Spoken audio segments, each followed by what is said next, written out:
Oh, sorry. Shireen Huq. I think the first point to be made is rape culture is something that's pervasive and it's almost omnipresent, if one can use that word. So it's not about any single initiative or any linear program.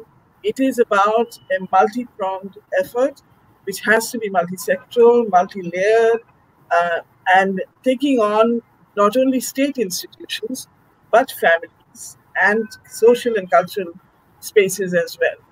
Because it is driven by, as we all know, it's driven by misogyny, and it's driven by sexism, and it's driven by attitudes of discrimination against women, and it's also again based on the notion that women are inferior.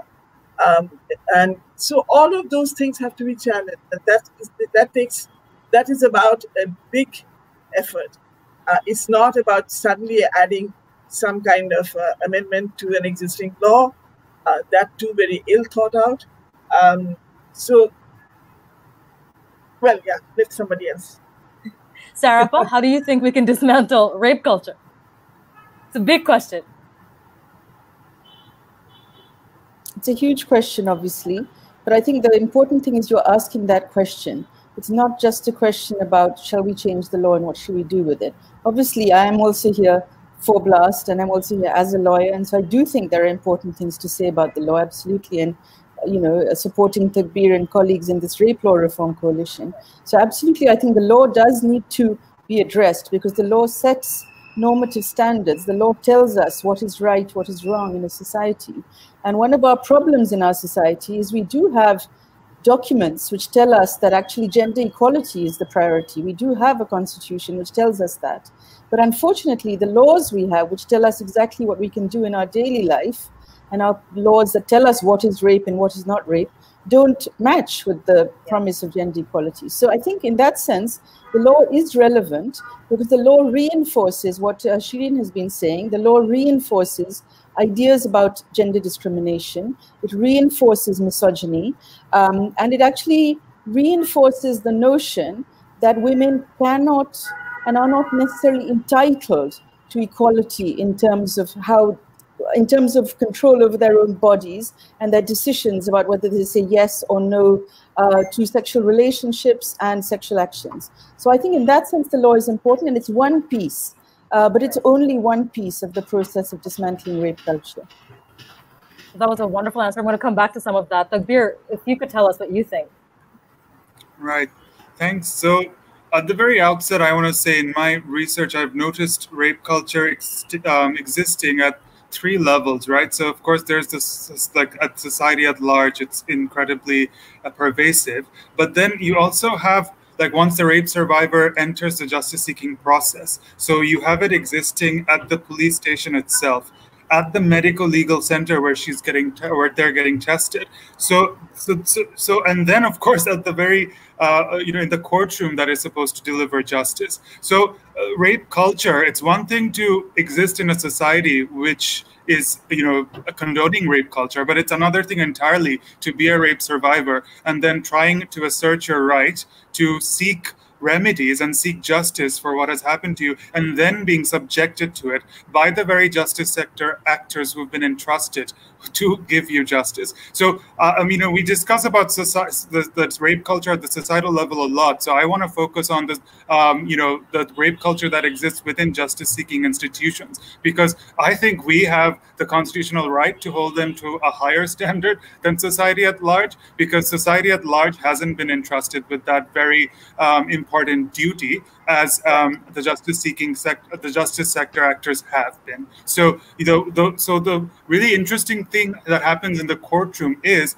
that, to me, I would call this, it's called the ideal victim test. So what courts do is, construct this a certain category of rape, a certain category of victim that is ever going to have a shot at getting justice. So that is what we, at least from my perspective, need to.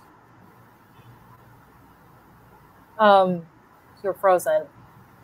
Okay. Well, Taqbir was referring. He was really on a roll, unfortunately. Yes, he was focusing on Section 155.4 of the Evidence Act, and we're going to come back to this. But Susannah, if you could tell us how you kind of understand. Is Taqbir back? Yes, but if Susannah could just tell us, and then we can come back to Taqbir's point for. Okay, that's smart. Good. Sure. Yeah, I think for me, there's obviously all the legal elements of this, and beyond that, it's not just about the letter of the law, but the spirit of the law and how law enforcers, you know, whether they in that sense, where they not just sort of a letter or whether they embody the spirit of the law in their actions. And as Taqbir was saying, that doesn't seem to be the case. But I also think it's not only about acts of sexual violence, including rape, but everything else that amounts to rape culture. And that whether that be sexual harassment or just the general way that women are perceived and treated, and a difference in how women are treated and how the level of respect and autonomy they're given over their own bodies and over their right to make decisions about their lives. And I think that all contributes to rape culture and is all part of what needs to be dismantled. Very true. Shams, if you could unmute yourself. So I've always been of the belief that with any problem, the best thing you could demand is systemic change. And the same goes for rape culture.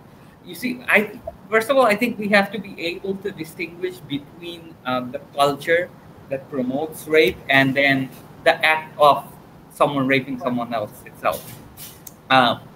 Obviously, there are many pieces of the puzzle, but I think if we can move towards, first of all, if we can move towards a systemic change, the system that has something that has systematically oppressed women for ever since our independence, 4 generations, that allows, that kind of enables this culture of rape and all sorts of sexual harassments when it comes to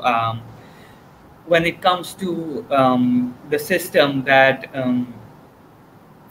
that sort of subjugates and discriminates. Yes. Yeah, that discriminates against women. So I think one of the things we could do is dig deep and actually look at some of the fields and some of the aspects where women are discriminated against, where they're not equal to men, and we can start changing that. And one of the things I believe is that if you look at how discrimination happens and what causes people to rape other people, you see that it definitely has something to do with power, something to do with something to do with how women and even some men are treated in our society. And what the eventual conclusion that will lead anyone, the eventual conclusion anyone will get to is the fact that as long as we don't have a system where everyone has equal representation, equal, say, be it in the legal system, be it in the judiciary system, be it in politics, as long as people don't have that, especially as long as women don't have that, there will always be difficulties when it comes to rape culture and when it comes to, I would call it the epidemic of rape. One of the things that this is very interesting. I just want to ask Zafar Bhai what he thinks, because all of the panelists have pretty much brought up 2 things. 1, the legal system has to change, and B, the societal perception of women has to change. And this is perhaps something that you could elaborate more on, Zafar Bhai. Is this like a 2-pronged problem? No, thank you, Aisha. I think the occupational hazard of going last in a panel such as this is there's very little left for me to say, which the other august panelists have not already said. I think they've done a really wonderful job of actually pinpointing these specific areas which we really need to address when we're discussing this issue. Now, I wrote a piece some 5 years ago now. I think it was in the wake of the incident at Poila Boishak.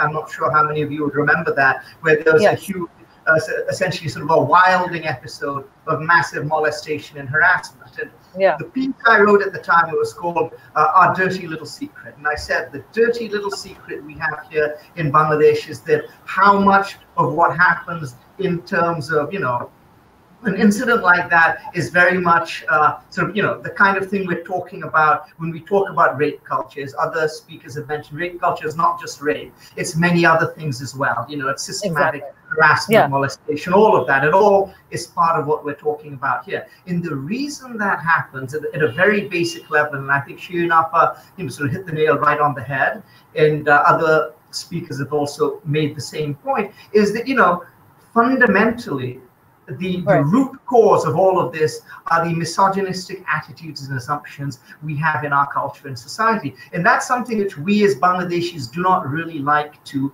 examine. We don't like to explore. We don't like to look in the mirror and understand, say, that this is a fault, a failing, a flaw in our culture. It's something which we don't like.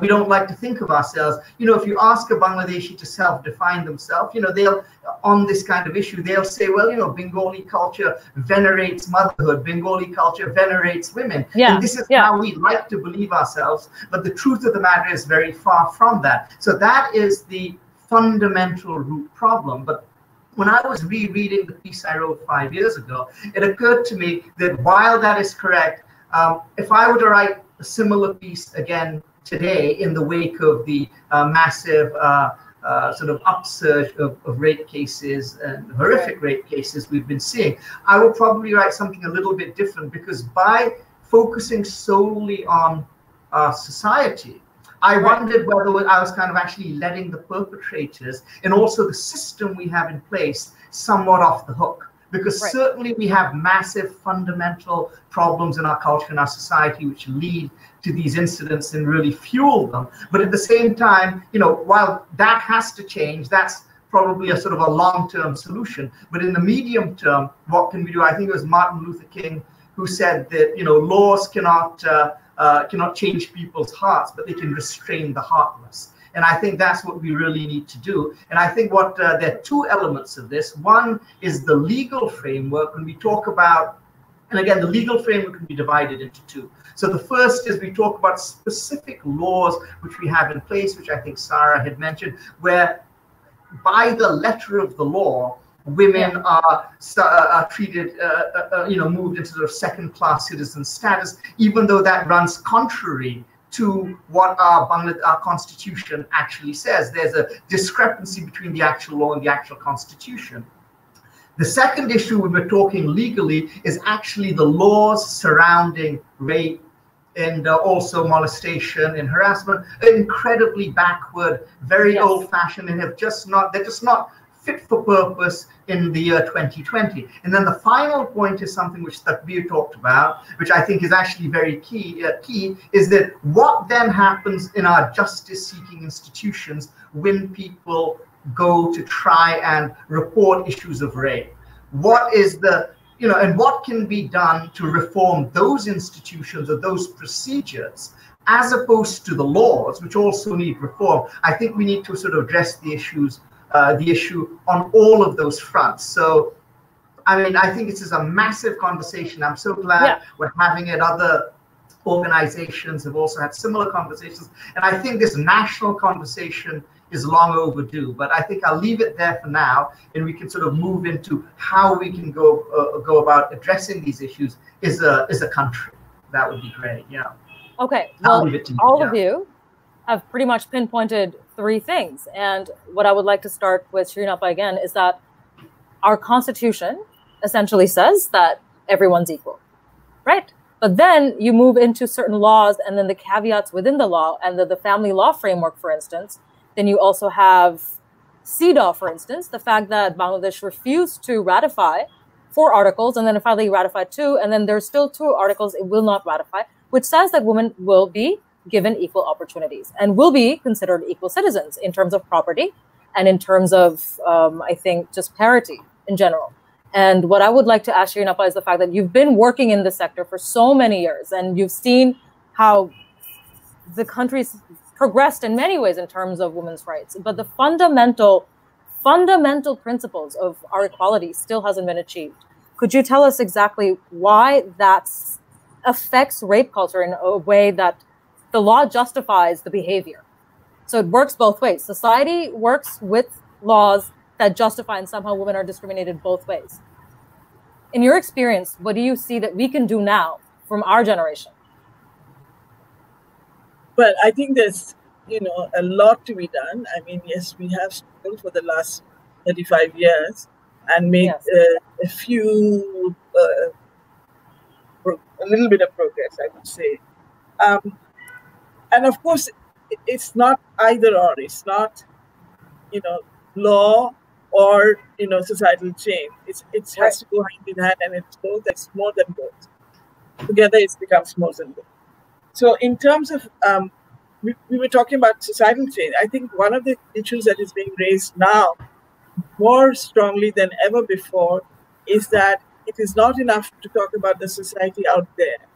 It's very important to talk about families. It's very important to talk about the responsibility parents have in either reproducing the stigma around sexual violence and telling their daughters to shut up, and also sheltering family members who may have been who were perpetrators. So the usual, এটা বলো না তাহলে তো তোমার কুকুর বিয়ে ভেঙে যাবে, অথবা মানুষ কি বলবে, so that continues till today. I think it's time to call, to confront that as well. So when we are talking about society, we are also now talking about responsibility that parents actually have in perpetuating the rape culture. So that is one thing. The other is the issue of shelter, that we still continue to give shelter to perpetrators. Now, I'm one person who doesn't really believe too much in punishment, the role of punishment in deterring anything. But I think it's important for young women who have suffered sexual violence, whether it's outsiders or family members or, Paratun Bhai and relatives, whatever, that they need to know that there is zero tolerance in terms of shelter, whether it is their schools, it is their own families, how, their homes, or whether it, so these things also have to come up. These things have to be brought up. That this is where change is being demanded. So, I mean, I fully agree with Sara when she says that law is important because it sets standards, and that is absolutely essential. And also with Taqbir, when he talks about all the nitty-gritties of the legal process, which which either enables a woman to complain and to pursue, because actually complain is one thing, but then to pursue the case is another. It often becomes a hellish experience for them. And for people who cannot afford the legal process, then it becomes impossible. So all those things are very important. There's no doubt about it. So, but I think where I wish our government would give a little more attention to where the legal reforms are really, besides the one Sara and Taqbir are better, will be able to explain better the issues within the violence legislation that needed change much more than increasing the severity of the punishment. In order to ensure that women can actually access courts and access justice. Besides that, I think there are so many laws in which women are still discriminated against. Why don't we do something about that? Inheritance. That's the family law. Yes, exactly. And it applies. Personal laws applies throughout Muslims, Hindus, Christians, and it's all discriminatory towards women. Absolutely. So all of them. It's not. So in that sense, the message law is giving is that you are a lesser human being. Yes. Essentially a second-class citizen. Yes, that's what women are in this country. So that also becomes a factor in impunity, besides the fact that impunity actually stems from direct relationship to power. It's also a factor in impunity that, you are a lesser human being. I can do whatever I like. Exactly. That attitude permeates itself. So it's a two-pronged thing. Society and the legal system working hand in hand, perpetuating this culture. So there are many more examples of where reform really could have contributed to challenging this notion that women are inferior or lesser human beings, that they are actually equal citizens, and and they deserve to be treated with equal dignity.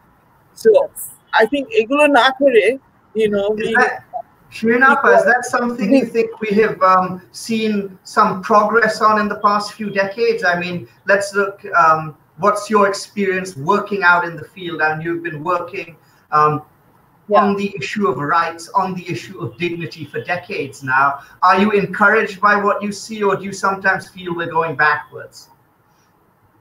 I think both, Zafar. I think there are some statistics which actually tell you that there has been progress. Life expectancy has increased. The sex ratio has, the huge gap that there was has closed, more or less.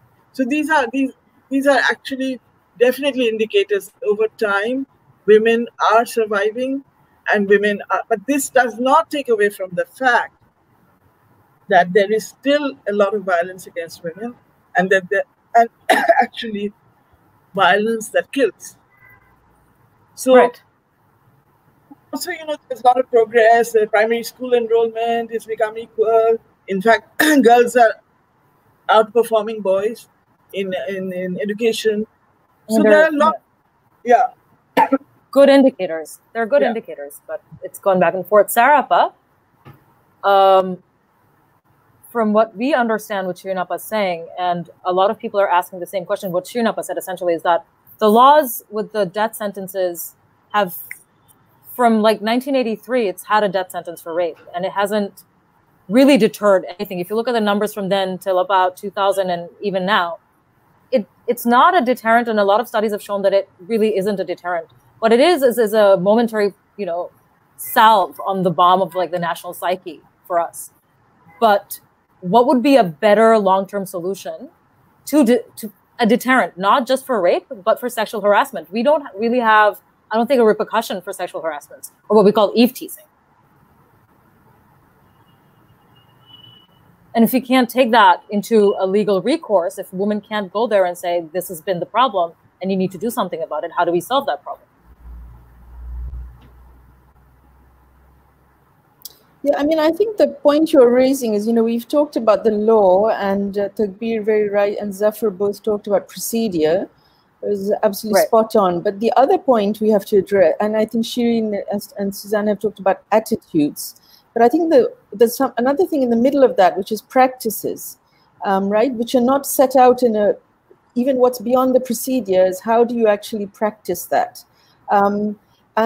Really, I think our experience is that we simply don't have practices in place. I mean, so if a person, this is a normal experience that if you before you go to report a complaint, you'll be dissuaded, right? Usually, often, I may not say usually, but often by your own family or people around you, we may dissuade you and just say it's just not worth it, and there will be stigma, there will be repercussion. The other practice is you will go to the police, and of course, they will, in many cases, turn you away. And they will turn you away, although the law clearly says you've got to accept that complaint. They will turn you away. And even those with the best advice, with the best knowledge in that situation are turned away because there's just no recourse at that point. The third thing I see that, we haven't really talked about I mean, Shireen did mention we have had progress in Bangladesh. We're not just sitting here saying, we're sitting in 1860. We're not sitting in 1860, and we have had changes. And we've had changes which have addressed these issues around procedure and practice. And that's why we do, in fact, it's great we're here with Shireen, because she helped to conceive this with the government, I don't know, 20, 30 years ago, Shireen, the whole multi-sectoral project on violence against women, which is one of, I would say, the jewels and the crown of our government's approach towards addressing violence against women. We have one-stop crisis centers in some hospitals. We have victim support centers with the police. We have a DNA lab. We have all of that. But look, what happens in a one-stop crisis center?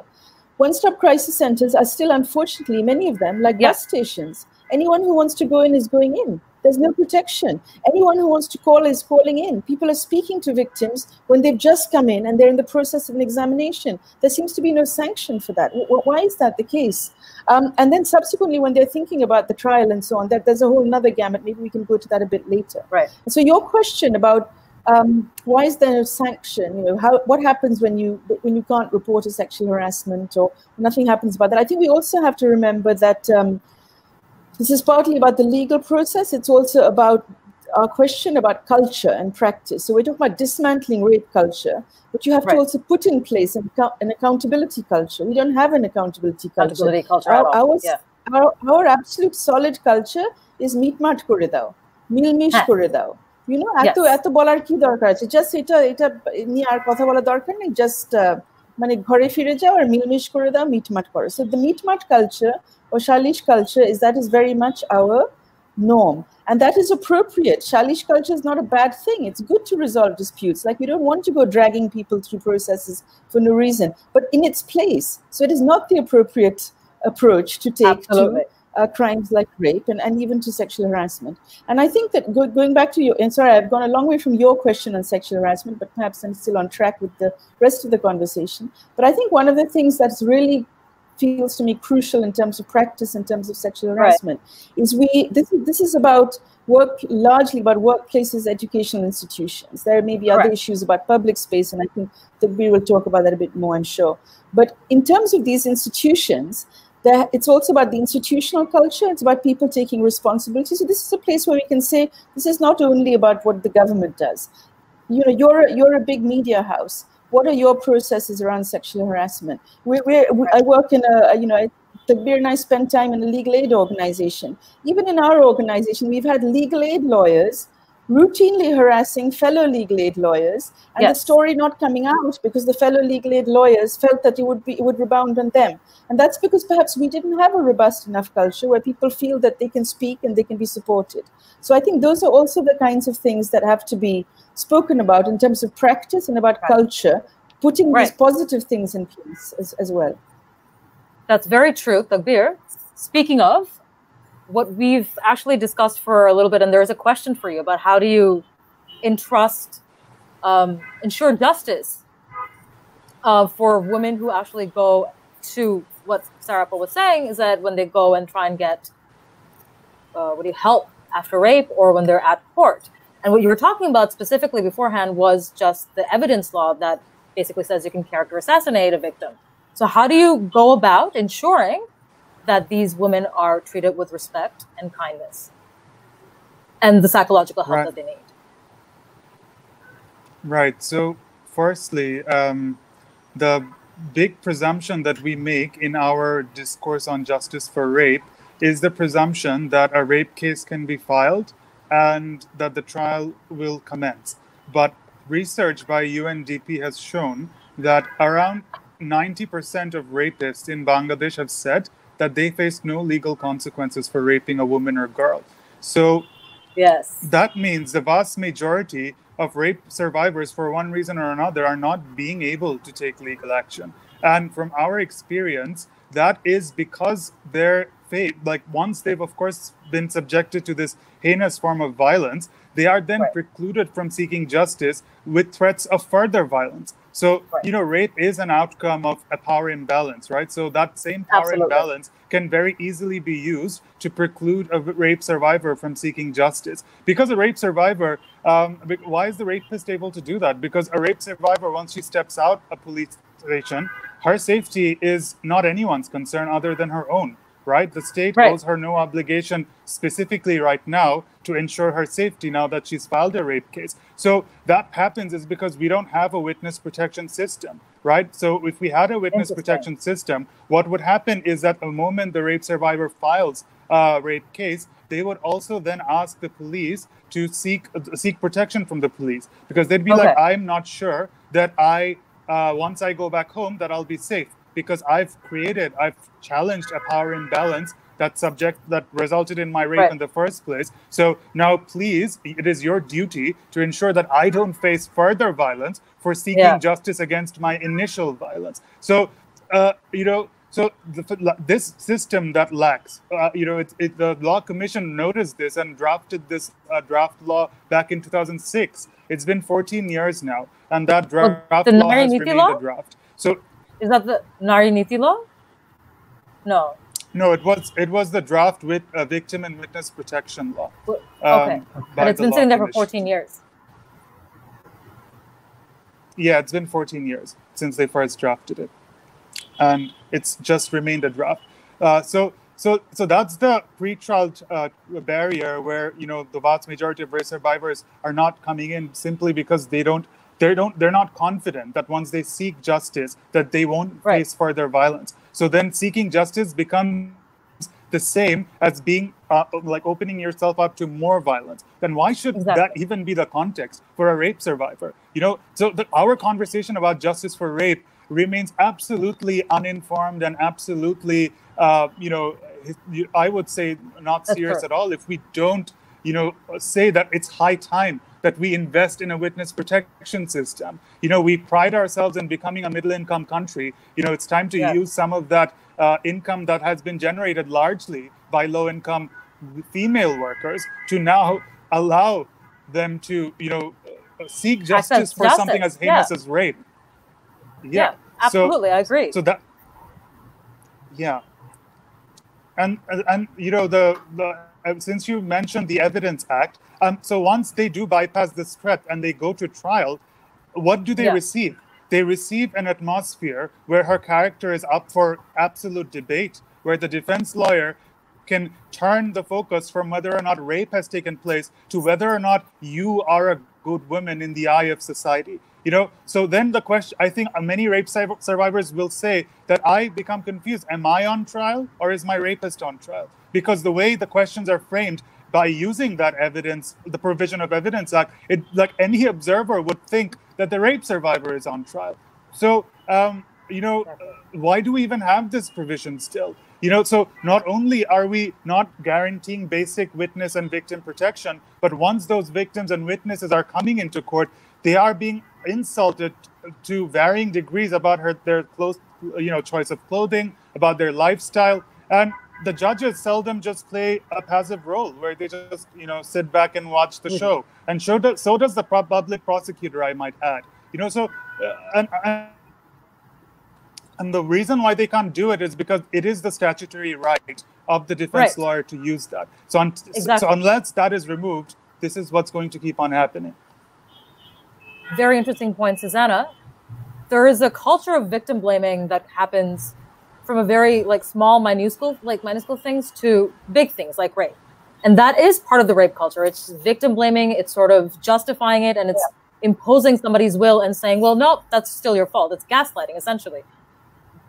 From your perspective of what you've seen Bangladesh from an outsider, how do you think this plays into like an everyday discourse? Because I'm sure you've seen this discourse and I'm sure you've heard people just pass very sexist comments and just sort of laugh and then slowly normalize that. And then when something, let's say, big happens at an organization, like how does that actually progress for you? How do you see it from an outsider perspective?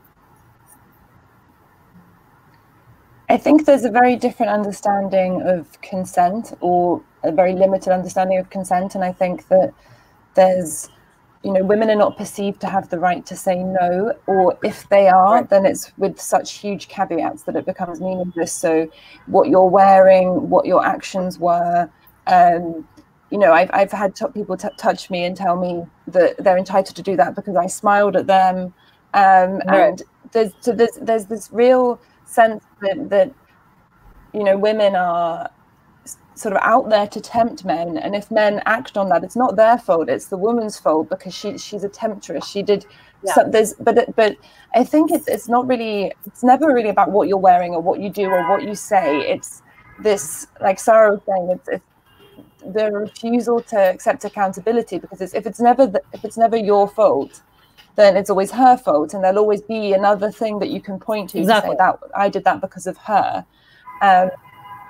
So I think that plays into it a lot. And I think in terms of addressing that, and a lot of people have floated the idea of consent classes in school, and I think that's important, but they're not just in terms of sex and sex education, but also consent in general, that maybe, you know, it's not just about whether I consent to have sexual intercourse with someone, but whether I consent to be touched in any way. I think that those boundaries not at all. Are not well established. Very true. Shams, there is an interesting question about how men too are raped in this country, and those kids, and boys especially, they don't actually fall under the rape law, right? So they're not prosecuted under that rape law.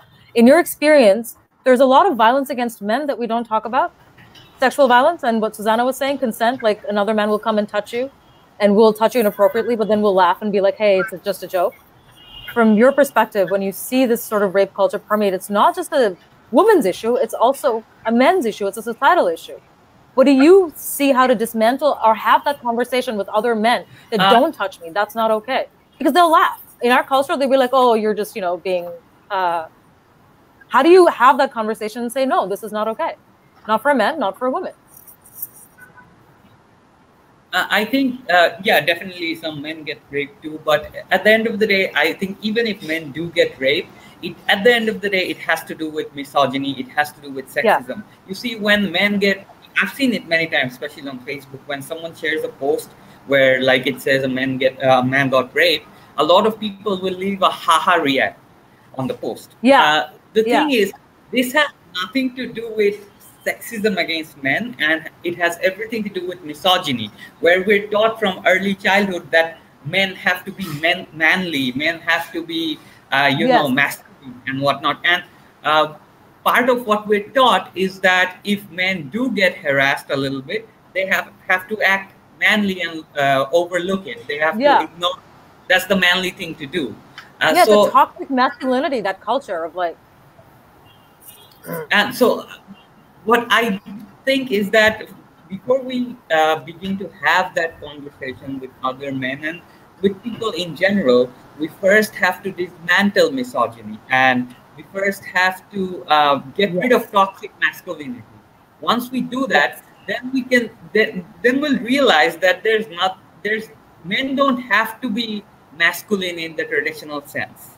Exactly. We're defining the idea of like masculinity, but how do you have that conversation with someone or your friend, for instance, where they'll not just be like, "Oh, you're being like a girl. Stop being like a girl."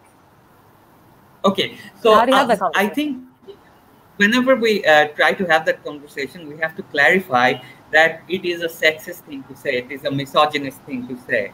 A lot of people don't even realize the misogyny behind it. First, we have to point it out. And I have personally seen this as well. Once you point that out, it becomes much easier to have that conversation, especially if the person you're talking to realizes that it is misogynistic.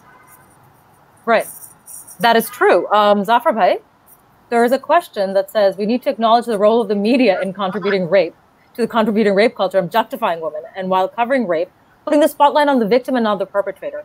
And that's true. A lot of our media, a lot of media around the world, frame the question that the woman was raped, not that the man raped a woman, but that a woman was raped, or what she was wearing and what happened that night, and was she there too late? How do we kind of take our role and our responsibility a little bit more towards a gender neutral line?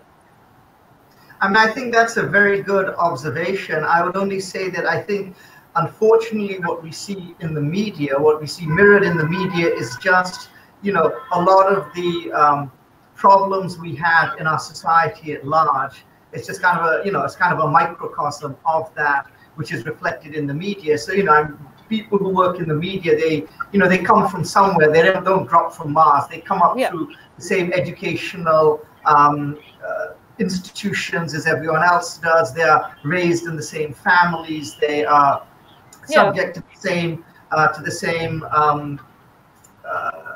what's the word I'm looking for? This, attitudes that everyone is. Now, that said, I think we in the media have a responsibility to do better than the society at large. I mean, I think that's a fair expectation from our readers. And so obviously, then that means that devolves upon those of us who are in the media to really train our reporters, train our sub-editors in the intricacies of these issues, because you see, and this, we are colleagues together and we talk about this. There's, and I've worked in many newsrooms in Bangladesh, not just at the Dhaka Tribune, over the years, and the ignorance and the lack of knowledge is staggering. And you see, and this is among people who have been decades in the field, who you would really expect would know better, but for whatever reason they don't. So it's a hard battle to fight, but it's certainly something which the media can take the lead in. And I do agree. I mean, if the critique is that far from taking a lead in in addressing this issue and making things better. In many ways, the media is a primary contributory factor to the problem. That's probably not off the mark. That's probably, in fact, correct. And I think on this issue, and with other issues, you know, we need to do much, much better. What I'm interested in asking the panel, and we have Shireen Huq here, Sara is here, Taqbir is, we keep losing him, which is a bit of a tragedy because he has so much to say. He's so knowledgeable on this issue, but presumably, hopefully, he'll be back shortly, and we can ask him this. What I'm interested in finding out as a layperson is when we're talking about this draft law, which I thought we had mentioned in terms of victim protection.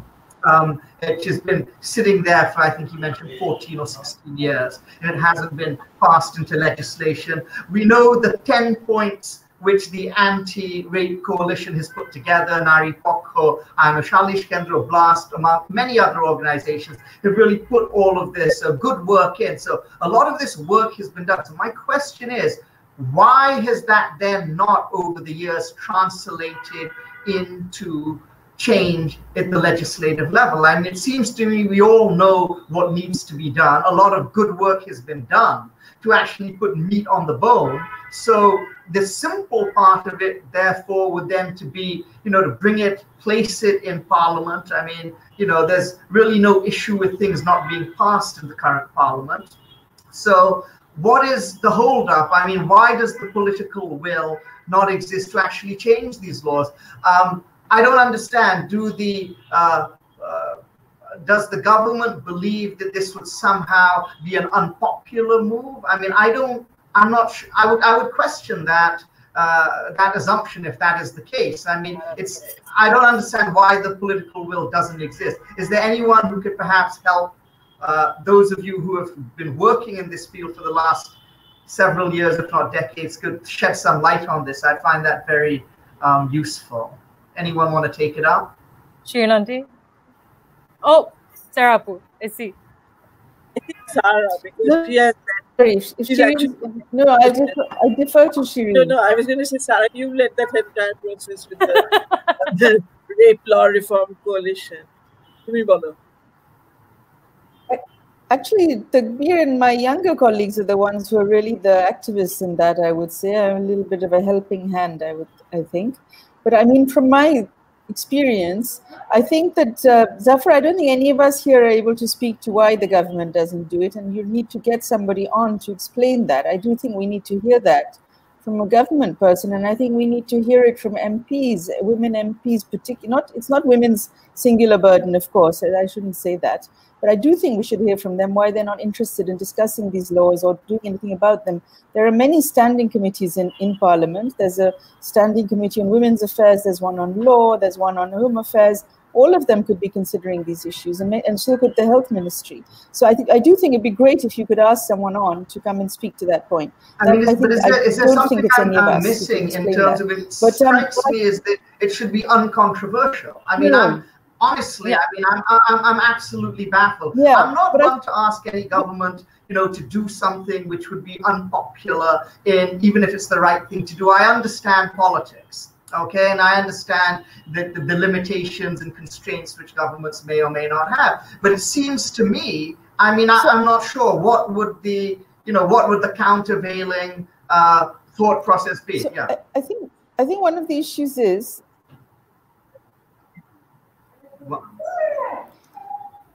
Should I go ahead? Yes, Sara, please. Yeah. So I think I don't think, say, with the witness and victim one particularly, I'm not sure that there may be countervailing pressure, because we do know that in terms of actual incidents where people have been seeking to get justice for women and girls, there are countervailing political pressures because of the involvement of some of the people who have political connections and affiliations. Means that you mentioned the Poila Boishakh case. Where is the Poila Boishakh case now? The court did its best to get that on track. Nothing ever happened. And there are innumerable examples like that. But on this particular legislation, I think there is another issue as well, which is just this dysfunctionality that we have a law commission which is churning out, you know, endless reports, actually. And as we mentioned, this report is not yesterday's. It's been there for over a decade. So it's actually even previous government worked on it. This government in several iterations has had it sitting in the kind of cupboard to work on. But somehow between the Law Commission and the Law Ministry, which these days in relatively COVID-free roads is not even a 10-minute walk, somehow that conversation doesn't happen. That law doesn't get taken up for consideration by the Law Ministry. We don't have a public consultation on it. Oh dear, everybody's disappearing. Okay, everyone's back. We don't have a public consultation or hearing on it, and we don't move forward any further. So I think that's a valid question. Why is it not happening? And I think another question is, why are those who are in political leadership not taking it forward? We have seen very positive examples in the past. We've seen also that at least a couple of MPs have shown an interest. I believe Mr. Taqbir Huda has shown an interest in one of the issues we were raising around reform of character evidence. I think Gloria Sharkar MP is another person who's shown interest. So it's great that they've done that. But I think that we need to see more of them coming forward. And we need to see these standing committees in operation and, engaging with people and so on. But I think that, assuming that normal political process works is not the case, and we need to see something different. Speaking of Shireen Appa, what Sara Appa just said about the law in itself is kind of part and parcel of how do you make people understand what misogyny is for just the layman, the common person, right? For me to say that this is a huge sociological concept, fine. But how do you make that a little bit more translatable and understandable, not just for the layperson, for the people that you're going to try and speak to in the parliament and say, okay, we need to move on with these laws because this is what this problem is. So how do you explain that for everybody to understand in your experience? What's the best approach and what's the best definition for our people? Okay, I think it's probably best to talk about misogyny as it is played out in everyday life. And that I think will make it clearer to people, is how it's played out in everyday life by even people who love us. Yeah. So, so the kind of discrimination that goes on inside the family is partially driven by misogyny. The kind of treatment women get in public transport, in public places.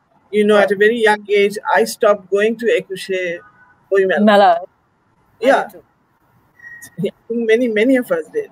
So, the kind of groping that goes on in crowds and things like that. What is it about? Is it about, somebody getting pleasure out of doing that? Or it's entitlement? And I wanted to say that Naripapu actually carried out a study on perpetrators of violence against women, including rape. We interviewed people in Dhaka Central Jail. And what came out, the common thread that came out was that most of these men felt they were entitled to do what they did. So it is the sense of entitlement which empowers them, and which also makes them feel that they have it. And then when it is, when it happens to be people who have the protection of the powers that be, then the impunity is 100%. Right. So I think there are many ways of approaching how to get an understanding of misogyny across, and I think it is something that we can start doing from school, from that level. It's part of one of your demands, of your 10-point demands, is starting this from schools.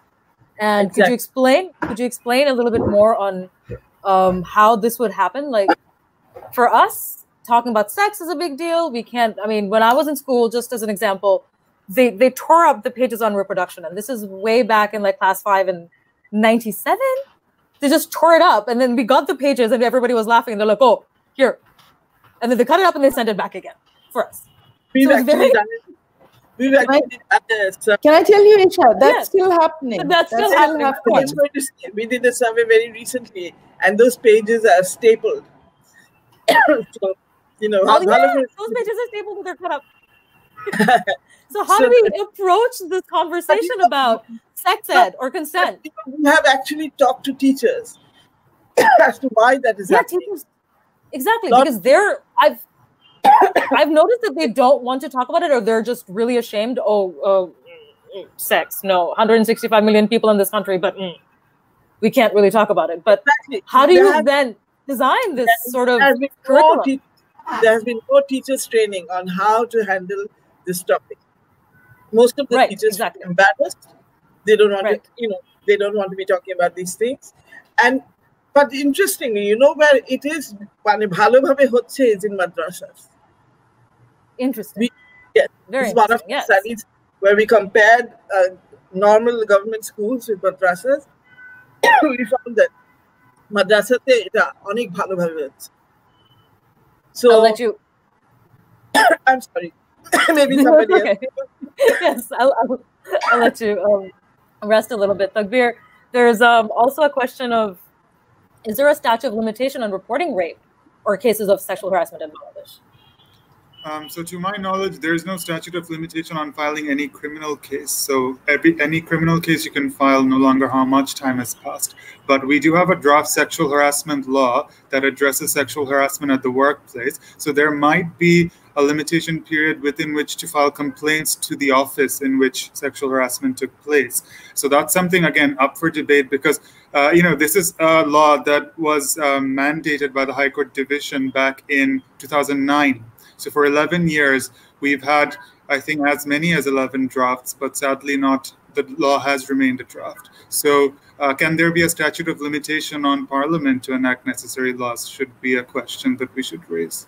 We should all collectively ask that, perhaps. There seems to be. But okay, moving on. Shams, from your perspective, from what we're all seeing right now, is it goes back to kind of the law, to society. How do we have this conversation, and how do we kind of come around dismantling that? Could you just, in like a little anecdotal way, perhaps tell us your best approach to this? What do you do personally, as a man, or as a person or a Bangladeshi, to dismantle this sort of like discourse? Like, what would we in our personal lives do every day?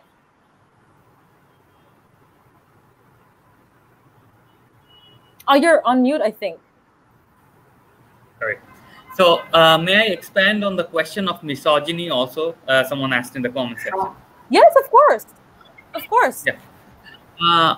So I've actually had this conversation, unfortunately, with multiple people who still believe that women are half as intelligent as men. So one of the things about this is that, yes, we can try to walk up to 165 million people in Bangladesh and spend like 1 month in trying to make change every single person's mind, or we can create a culture where they see that women are actually equal to men. You see, a lot of the times, even if we do teach them in theory that women are equal, when they go home and see that it's mostly dominated by men, when they go to their workplace, they see it's mostly dominated by men. No matter what we teach them, 90% of the people's mind won't change. So it also, I'm not saying that we shouldn't teach them these things, but it also has to come with, for example, legislating that women get equal pay for equal work, say, for example, and things like that. Once that happens, and they see in their day-to-day lives that have the powerful people they know in life are women, that mentality over time will automatically be instilled. Once that happens, then we can have that conversation about misogyny, that, look, if you truly believe that if men and women are equal, then isn't it kind of senseless to define gender roles? If they're truly equal, why should certain behaviors be exclusive to men, or why should certain professions be exclusive to men? But that's patriarchy, right? Yeah, exactly. But as long as they don't see in their daily lives that men and women are truly equal, it's hard to convince them. And another thing, I guess this is a harder conversation to have, but I have it anyways every day on my Facebook, so I might as well have it here, is the aspect of religion, is the role of religion, the hard truth we have to grapple with. One of the things we have to talk about is that, look, maybe I personally have a very different view of religion compared to most people, but not everyone has to agree with me. But people have to know that there exists a liberal interpretation of religion. That is completely missing in Bangladesh. All the interpretations of religion we get to see in Bangladesh are conservative interpretations. But if you look at the history of Islam, the dominant religion of Bangladesh, when Islam was at its peak in the Middle East, it was the most liberal. The Middle East was the most liberal it has ever been in its history when it was at its peak in the golden age of Islam. So we have to introduce liberal interpretations of religion. A lot of the misogyny, a lot of the sexism comes directly from conservative interpretations of Islam in Bangladesh. There's no other way to put it. Well, I wouldn't just say Islam. I would also say Hinduism as well in our country. And a lot of, yes, a lot of this is an interpretation that benefits men. And a misogynistic idea of, yes, I mean, it's not just Islam, it's Hinduism as well. It's a lot of Catholicism as well. We can look at the history of Catholicism over centuries. Yeah. But what you bring up is very interesting, is that legally speaking, since we are a democracy and we have certain rights, we have the right to voice our opinions and our expressions. And we might not like it, what the other person says, but we have the ability to say, okay, I don't like what you say, but you have the right to say it. The problem in our country in a lot of ways is the level of intolerance has built up. And it's built up with the same who came on TV, on his Facebook, and started to be on the women's side, but then it became like a rant against their morality. And like, if they don't wear certain kinds of clothes, then they are, again, it's an excuse for rape. So it's a certain interpretation of what we understand, what Taqbir was saying, the model victim. You know, there's a model victim and then there is like a non-model victim. And the conversation essentially rounds out around the fact that we have a very stringent idea and interpretation of who a good person is, what you can and cannot say, and the kind of reactionary mindset that we have that needs to be also addressed for us to understand what misogyny is. But saying that, Susannah, yes, you're about to say something, please. Yeah, I was going to say, I mean, for me as a reporter, one of the things that's been interesting about the protests is that we talk about misogyny in terms of contributing to rape culture, but looking at the protests, a lot of the faces in the protest and a lot of the slogans, a lot of what people were saying and arguing for was from quite a misogynistic point of view, from my perspective as an outsider. It was quite, a lot of it was quite paternalistic or patriarchal or protectionist. You know, we need to protect our women. You need to protect the honor of your daughter, your sister, rather than, and so even people protesting rape weren't conceiving of this as from a point of view that respects women and sees them as equal beings worthy of dignity. That it was from a very, you know, we are men and we need to protect our women in order to maintain our masculinity and our family's honor. And I think when even the discourse against rape culture is sort of entrenched in those types of ideas, it becomes harder to fight against that, especially as then it helps with the narrative that rapists are sort of these outliers, these baddies that we can just kill, rather than rapists are among us, or not just rapists, but people who, you know, commit sexual harassment or sexual violence are among us, and this is a sort of broader problem. So I don't know how you as sort of people on the inside of this, how you see the protests and the movement, which has shifted since then, but how you see that and this issue.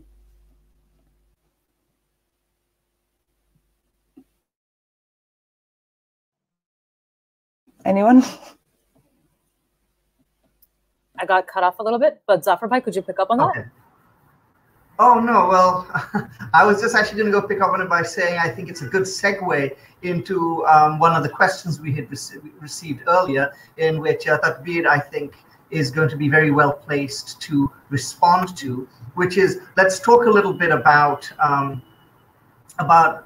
you know, male rape and the rape of men and boys. And of course, I think the fact that it is it's such an unspoken taboo in Bangladesh, and it's unspoken to the extent that, as far as I'm aware, it's not really contemplated by the law. Of course, that ties into what Susannah was saying in terms of the what underpins all of this is these deeply sort of patriarchal sort of attitudes which we have in our culture. So I mean, I think the two issues are very much intertwined, and I'd be very interested here if Taqbir could elucidate on that a little, and then I can come back to address any issue you want.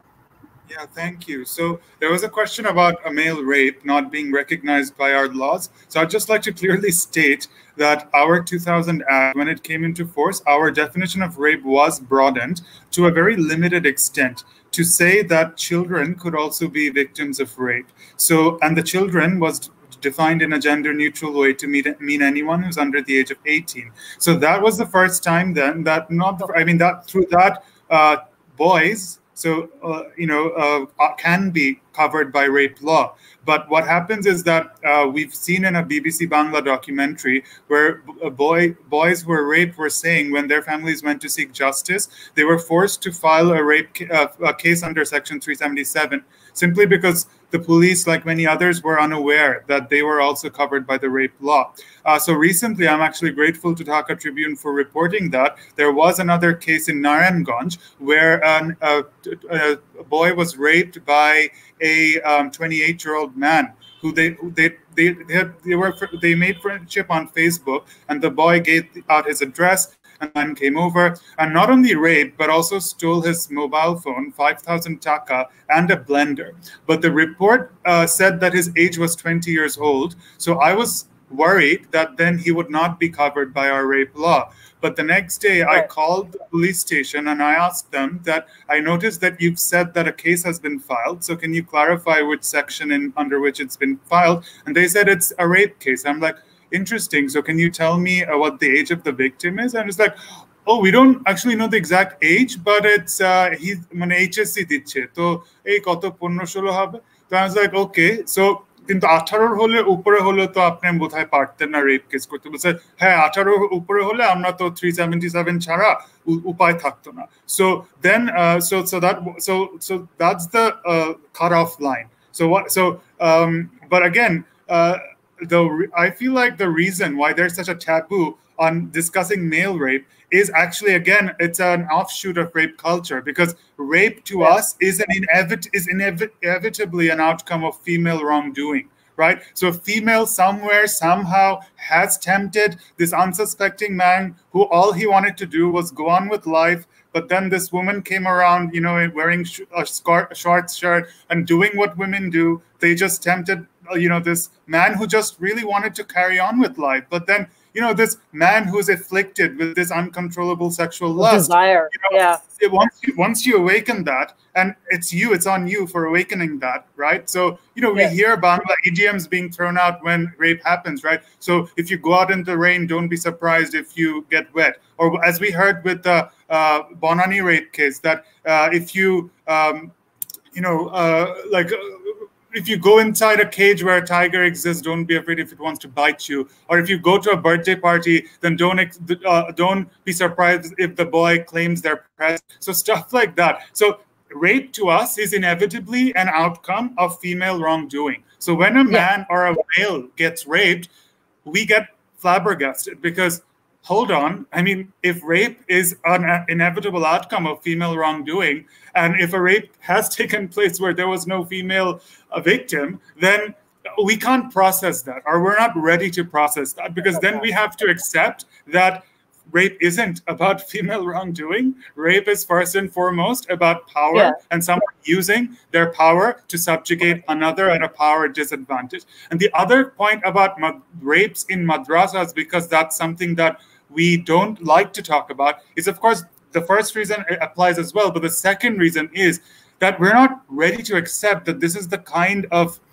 evil that is happening within these institutions that claim to uphold a religion that we hold dearly. Many of us hold dearly to our hearts, right? So to acknowledge that would be to start thinking about holding religious actors to account. And we're also not quite ready to do that, because accountability is something not that we can't imagine for religious leaders, because a religious leader, is very easy to just come up and look a certain way, say certain things, and enjoy total impunity. We can think about Siraj-ud-Dowla, like when Siraj-ud-Dowla sexually harassed Nusrat and then had her burned to death. Why were there hundreds of people, including women and children, out on the roads protesting for his release? Because accountability of religious leaders is inconceivable to us. They are incapable of doing wrong. So these are two reasons. So these, I feel like the reluctance stems from that. And I just wanted to add to something Shams said about why we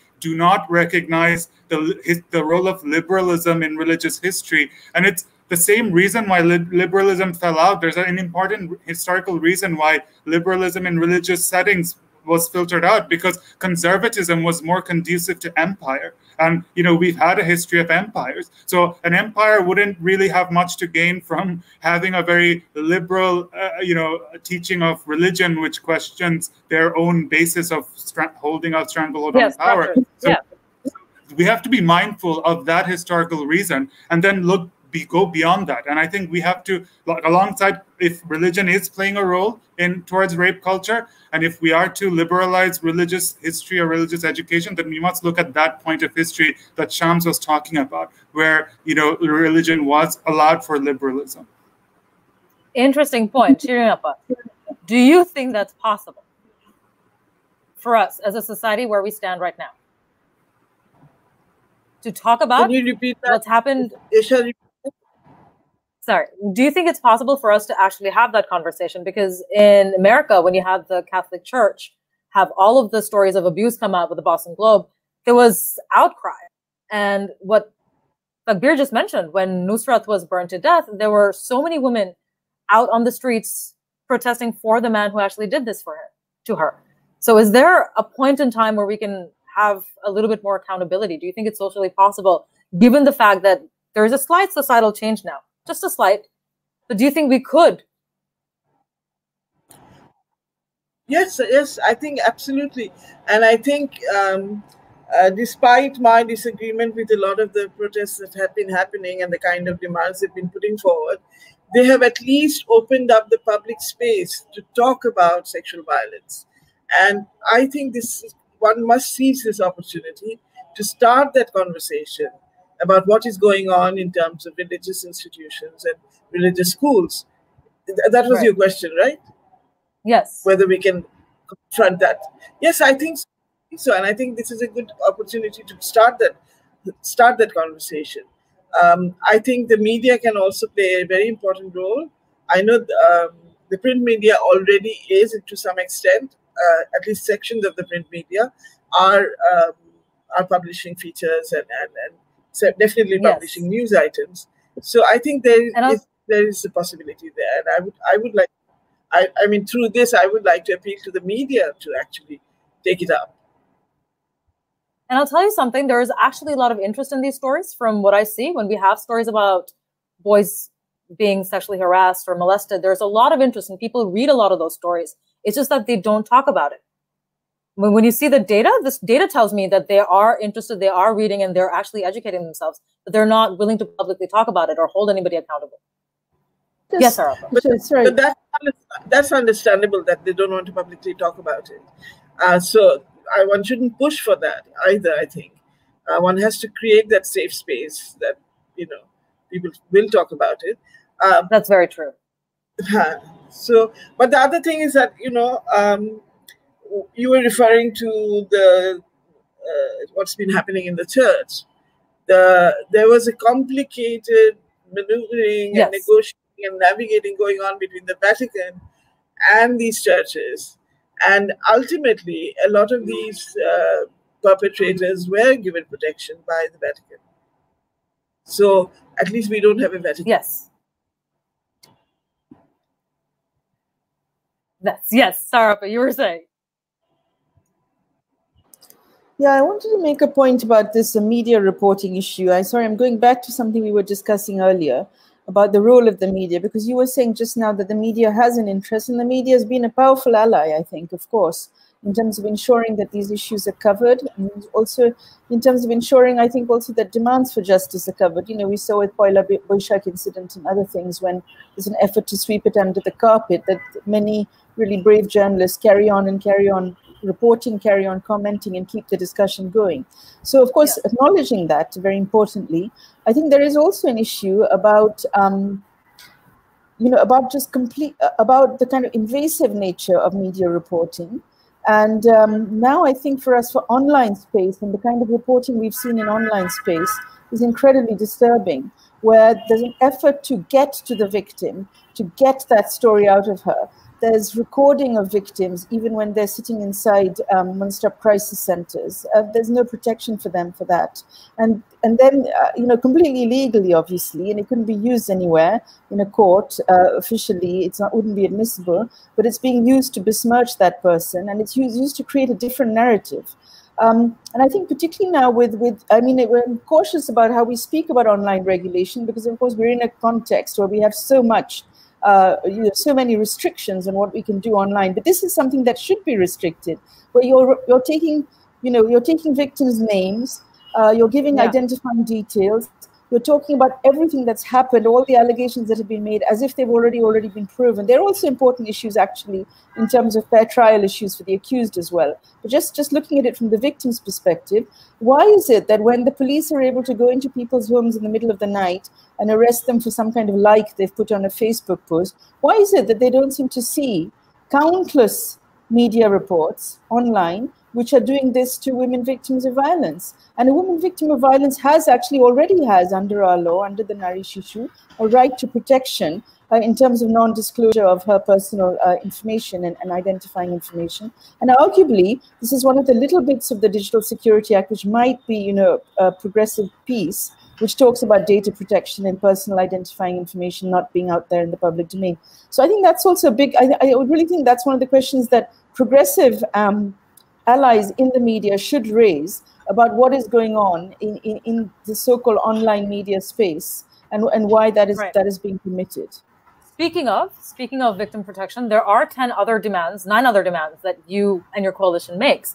Could you tell us how that helps in dismantling rape culture? I'm totally going to turn to Taqbir on this one. Of course.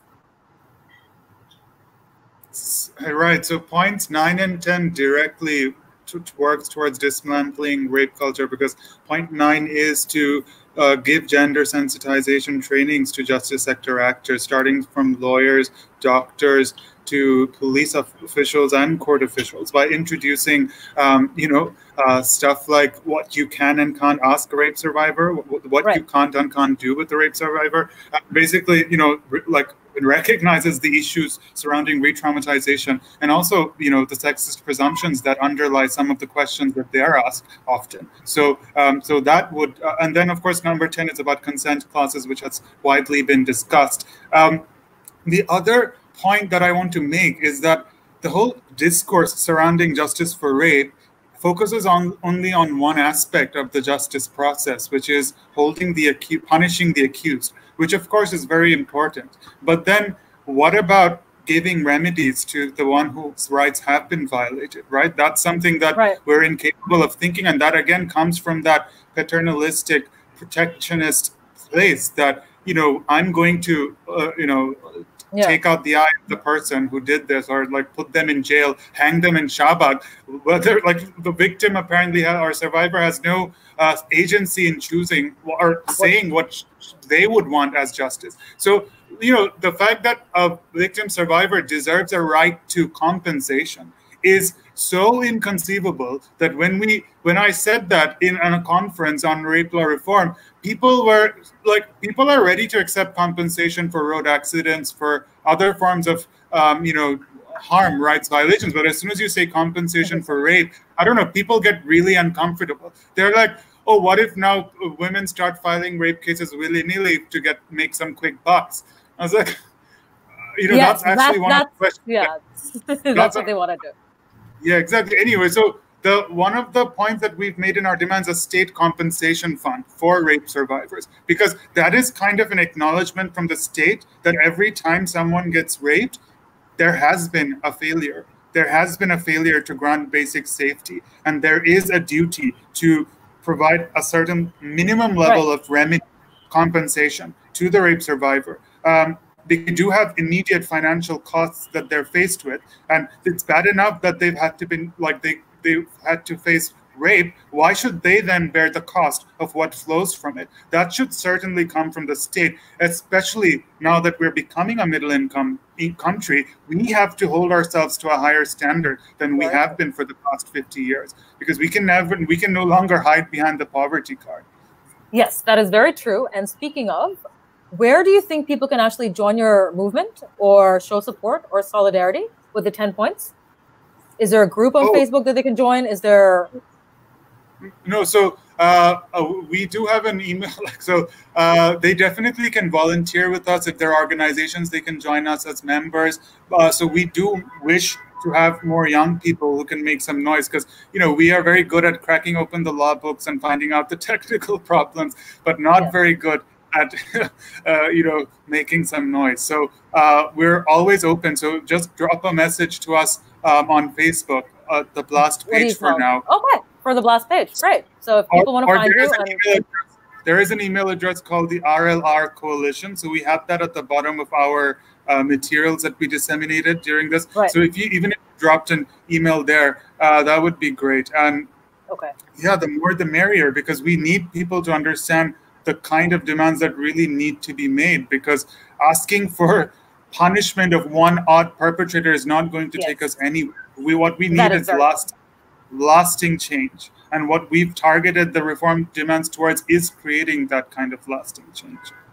I think also another point you made, Taqbir, online, other people have made the same point, is that certainty of punishment is much more effective and much more necessary than severity of punishment. So a lot of the discourse we've seen, and certainly in terms of the governmental response, has been, okay, well, we are now going to impose capital punishment, and and that's kind of been the thing. But that really, can we talk a little bit about, because I think there's a certain constituency of people who are gratified to see that decision has been taken. They think it's the right way to go. But when I talk to people who are really involved in this at the grassroots level, in terms of activists, lawyers, people who really have been working on this issue over the years, I hear something very different. So I think that would actually be something useful to get a little bit of clarity on from those of you who work in this field, as to why is that not a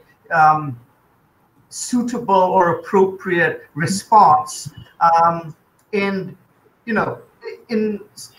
is it in any way even, could it be seen to be counterproductive? Because I think it is a mindset which is shared by a lot of people, and this goes back to kind of the points other people have made, but specifically Shams, where ultimately what we're dealing with is is a very, very prevalent mindset societally. And so I think these issues need to be discussed. I mean, it's not enough for all of us to say, well, there's 7 of us and we all agree.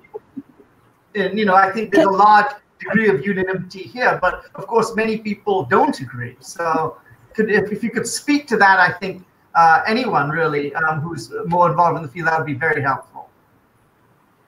I'm not involved in the field, but can I just say really quickly before Taqbir goes that a lot of people I interviewed were people calling for the death penalty and for hang the rapist, etc.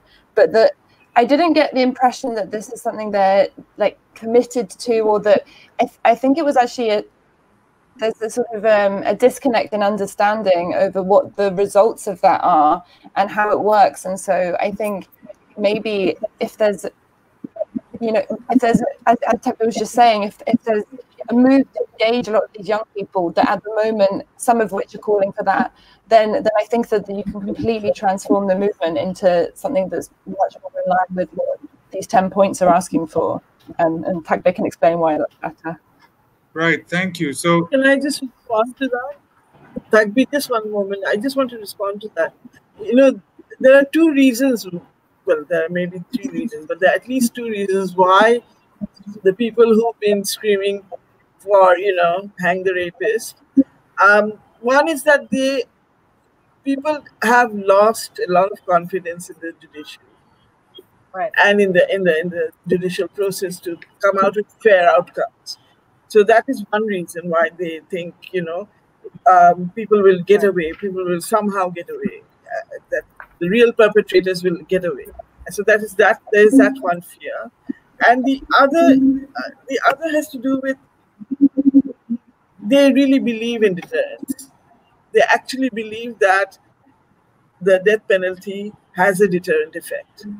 And I've had people saying, "Oh, but since look at what has happened, acid violence has gone down because of the death penalty," which is actually not true at all. So, as you know, the availability of acid has been restricted heavily. That may have something to do with it. Also, there's been a lot of awareness work on acid violence. That may have something to do with it as well. So people who, and then of course there are others. No, actually yesterday there was an announcement which prevents me from saying a lot of things. Okay. Okay. Huh. Okay, Taqbir, you may. Okay, right. So thank you, Zafar Bhai, for raising that question, because that's actually one of the more unpopular demands, because people are not willing to hear that punishment for rape as it exists is already quite severe enough, and lack of severity was never the problem, because that allows people to sleep at night, because, oh, all we needed was a death penalty to be introduced, then everything is done. Strike out the other 9 points, which would require real thinking, real investment, because, you know, so that's the problem. Because what I want to highlight is that our laws have 4 forms of rape, and the death penalty before this amendment used to be there for the 3 out of 4 forms of rape. So the 3 out of 4 I'm talking about rape leading to death, gang rape, and gang rape leading to death. These 3 forms of rape already had the death penalty since not 2000, but since 1995. And, you know, because they exist, can anyone really say they've had a specific deterrent effect? They obviously haven't.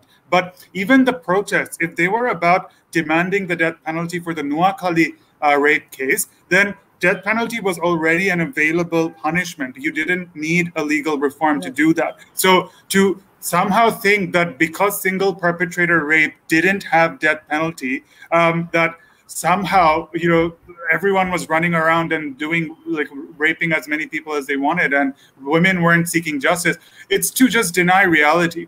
You know, 90% of women, according to UNDP study, didn't seek justice for one reason or the other. If we interviewed these women, would they say that I didn't seek justice because I wanted to file a case, but I found out that single perpetrator rape didn't have death penalty, so I decided, you know, what's the use? You know, what can I do with the life imprisonment, right? You know, it's so absurd the way we frame our discourse. So, you know, the death penalty is really it's as I said, you know, if we wanted to change things, we have to talk about real reform, and that's the problem. And the point about media and death penalty and severity, the intersection here is, again, I want to talk about is what is the basis on which media reports rape incidents? Because, of course, we don't get to hear about every rape case that gets filed. We only, per my estimation, we get to hear about 1/6 to 1/8 of them. So, and from my understanding, media also is only reporting the most violent forms of rape because their informants are in the OCCs, are outside the OCCs. So it's only with the most violent forms of rape that a rape survivor will go to an OCC. And that's when that case, like, story comes out. But in doing so, in reporting only the most brutal forms of rape, what we're also doing is skewing public imagination, painting rape as only this offense that only takes these brutal forms, right? So when we think of rape, we think of Tonu, we think of Rupa, we think of you know, the Noakhali incident.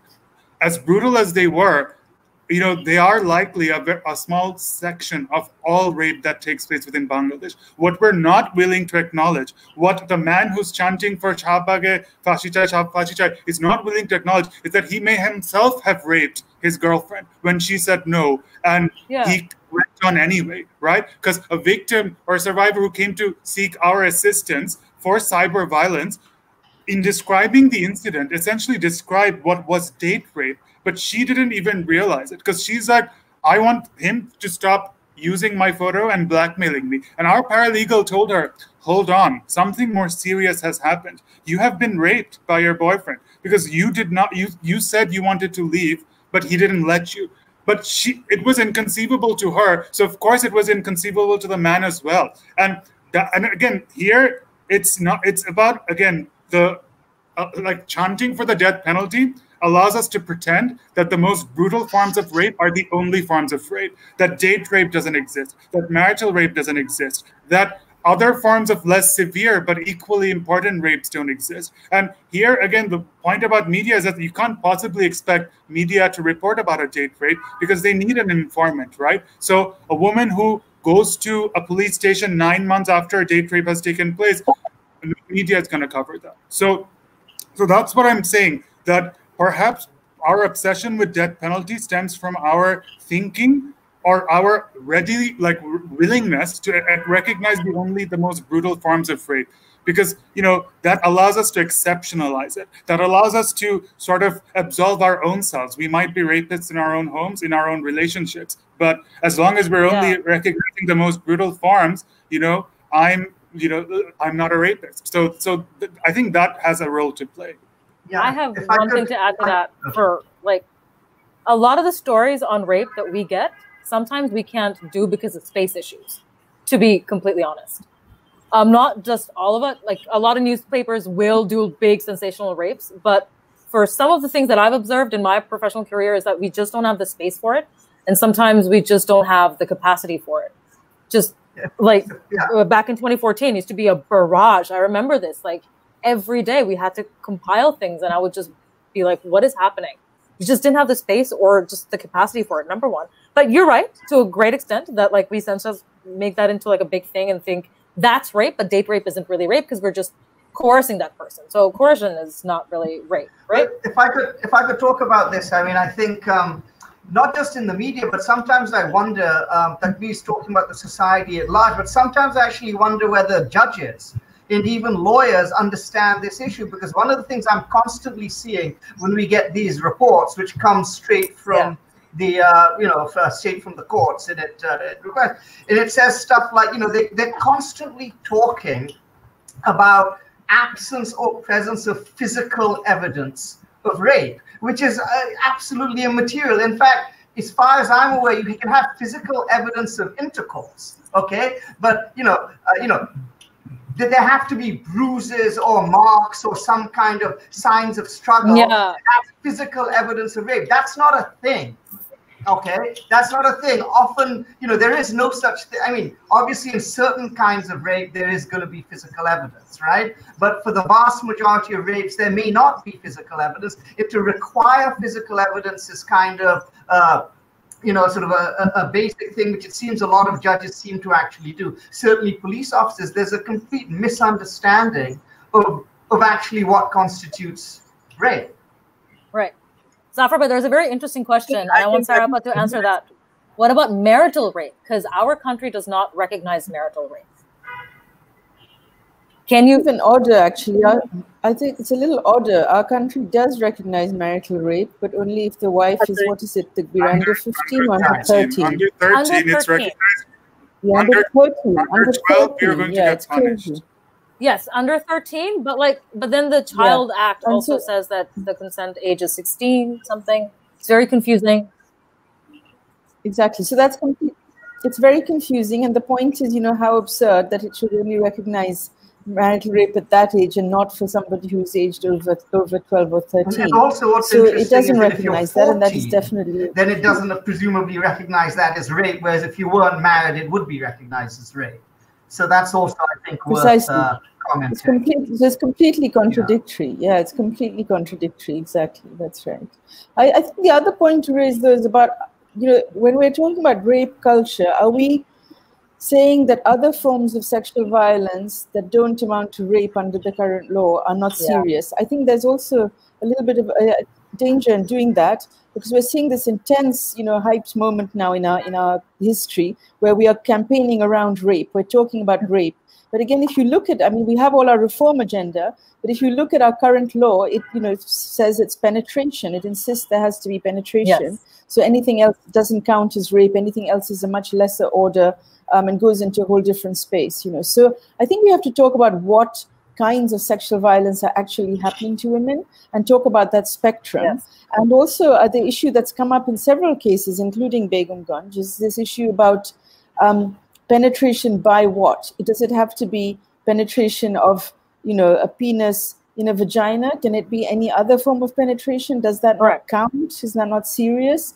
And so these are also conversations that need to be part of how we talk about the changes that we want. Because I think from this perspective, those are also serious offenses. Can I just also quickly, unless you want to pursue this, could I also just talk to Zafar's point about proof of evidence? Yeah. Yes, of course. Is that okay? Please, yeah. No, of course, so actually, about, I can't remember, 10 or 15 years ago or something, I worked in a European court case, which was exactly about this point. So there was some East European country, Bulgaria, I think, which had this issue that again, their courts and their law insisted that you had to get proof of physical force. You had to show wounds, you had to show injuries, all of this stuff. And what we did is we got psychiatric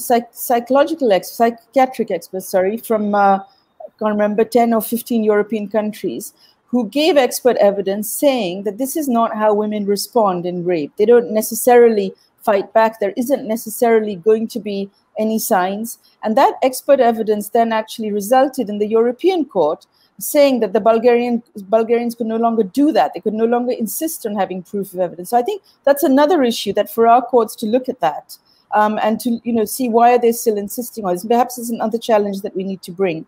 I think it's clear there are a number of issues that need to come forward with challenges, but I would say that, as we're having a public discussion, these kinds of legal challenges, one can of course do them. Tomorrow morning we can do 3 of them, but these challenges only make sense when they come in the context of a public conversation, and the media can play that role in making these discussions clear, making these points clear to people, and why they have to get behind these demands and not just the death penalty demand. I think we haven't discussed these enough in public. People aren't clear about this is what we want, and so the automatic answer is just to go for the top of the line, the death penalty demand.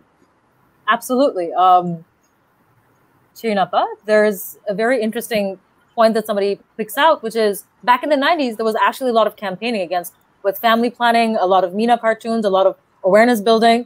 This was sort of a consorted campaign with also the Idean thing, the campaigns, and those were really effective.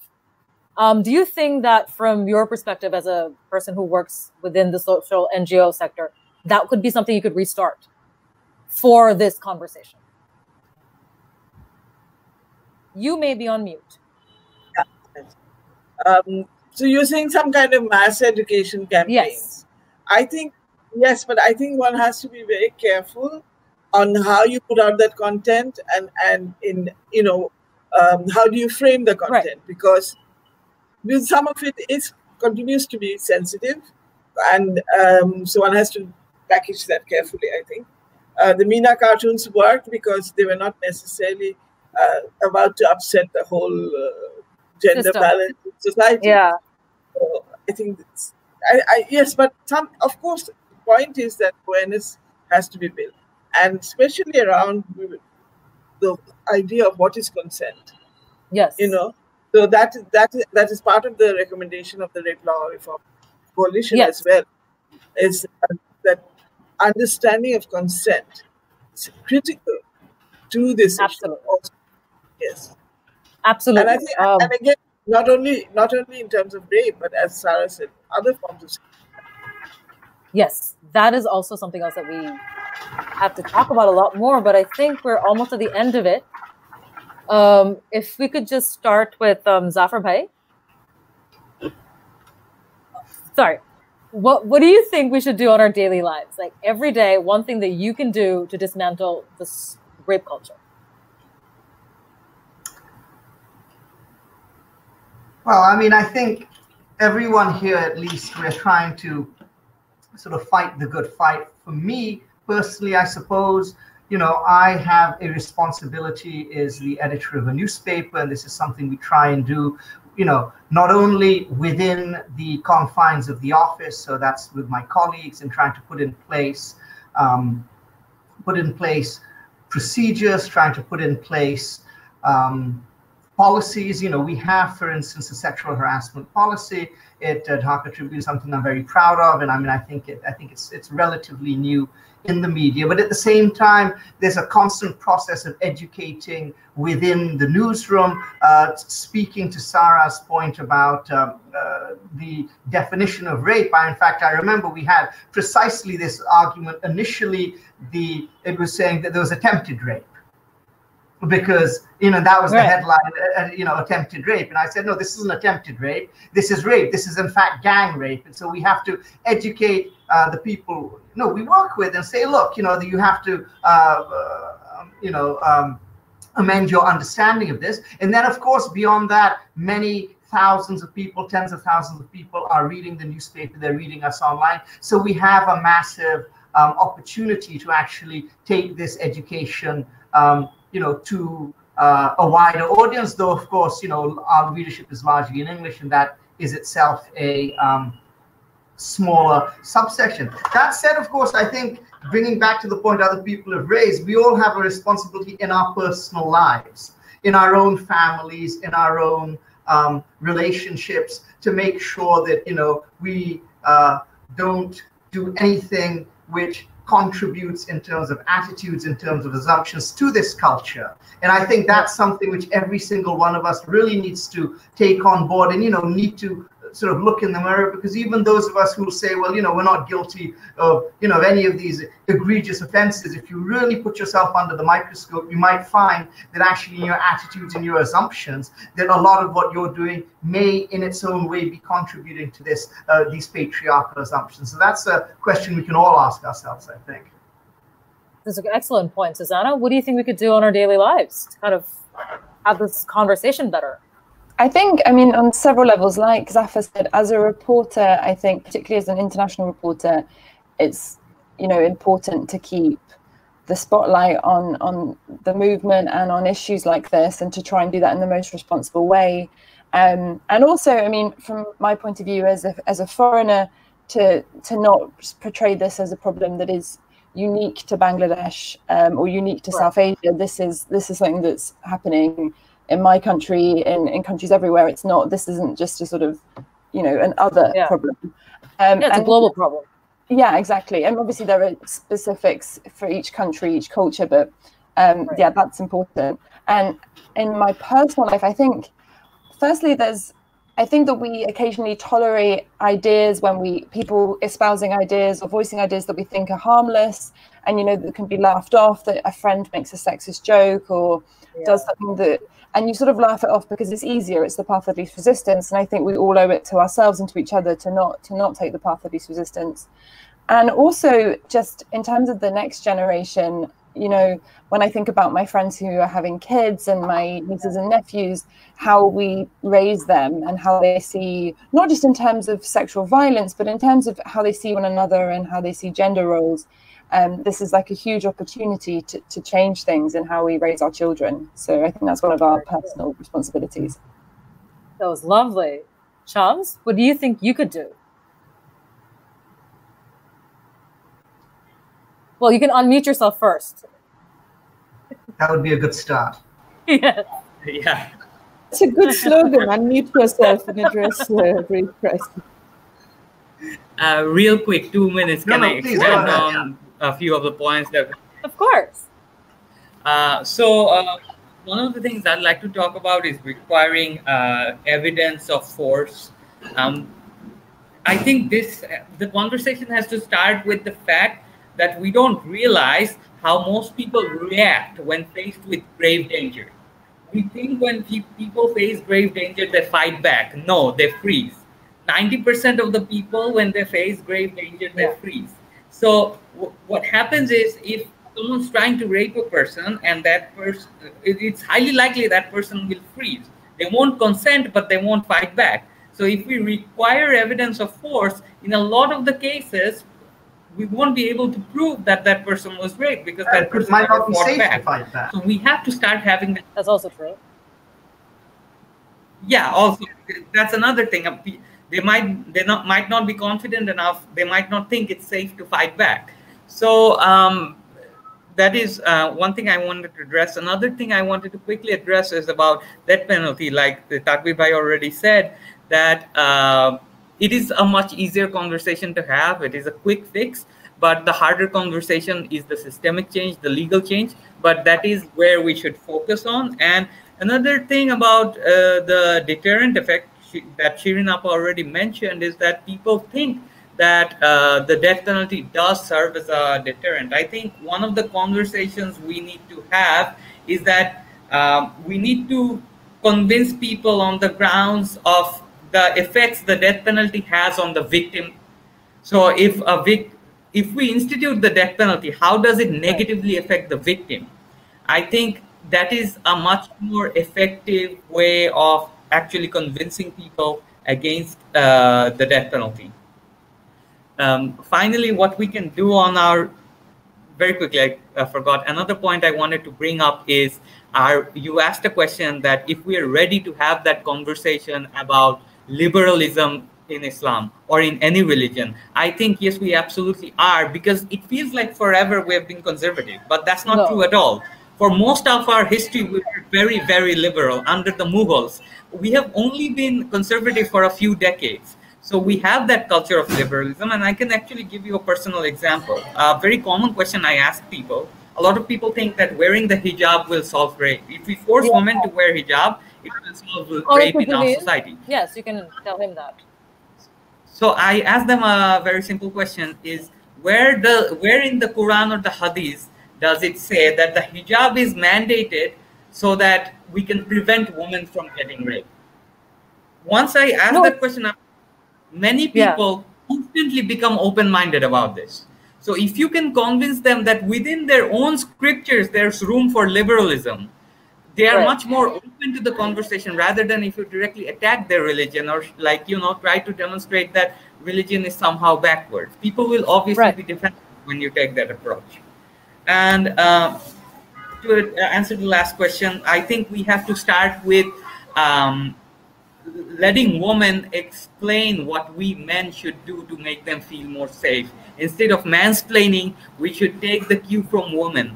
How we should let them take the lead. We should let them tell us what they want us to do when it comes to making them feel safe in our society, in our workplace. We should take cues from the women in our lives, whether it be our wives, our mothers, our sisters, our daughters, and we should teach our men to do the same thing with the women in their lives, and actually have a very important conversation with them about consent. Just because a woman doesn't fight back, just because she doesn't physically oppose rape, doesn't mean she gave consent. Yes, a lot of people are saying that. Or agreeing with the exact point. Yes, Shinanti, you're on mute. This is going to be the slogan. Unmute yourself. Can I just bring in another sort of strand here, another perspective here? All too often we other Actually, I saw on the net a campaign which says rapists are Amar Bhai na, Amar Baba na, Amar, and they not, but the Bangladeshi citizenship that they thakbe na. So, but this kind of othering doesn't help us to understand what goes on. Why, the perpetrator study which we did, very limited in scope, but it really opened our eyes to why we need to actually do more work with perpetrators and also do more research. We are not qualified. We are not a research organization. Something that should be taken up. And most recently, and this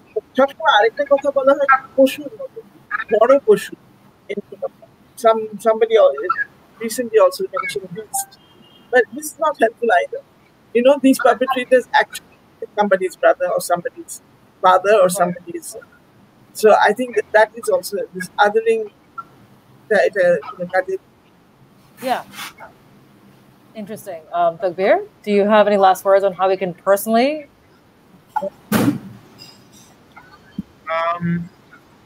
Just wanted to say that because Sara said that this conversation has been quite rape centric, but there are other forms of sexual violence which lead to rape. So even our laws, we have, like, it's called Jono Nipiron. So, you know, it's kind of like what everything from sexual harassment to sexual assault, anything less than rape, basically. So even there, rape culture is kind of encapsulated within the legal provision, because I invite all of you to read section 10 of Nari Ushishri Nirjatan Daman Ain.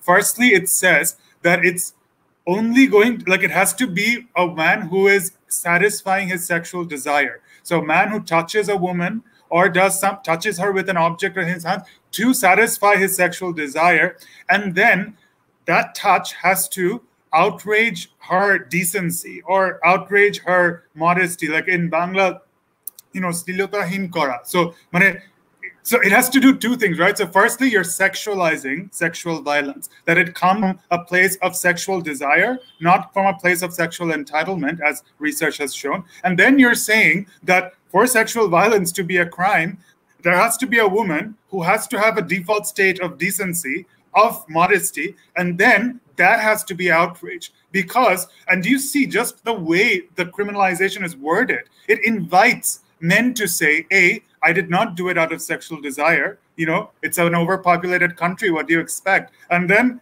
second, they'll say that, okay, so I did do it out of sexual desire, but she's not even a decent woman to begin with. So, you know, there was no decency to rob or no decency to, bring down. So I would say that's even worse than the definition of rape. And that has, again, existed from our British colonizers. It was section 354 and 509 in Penal Code.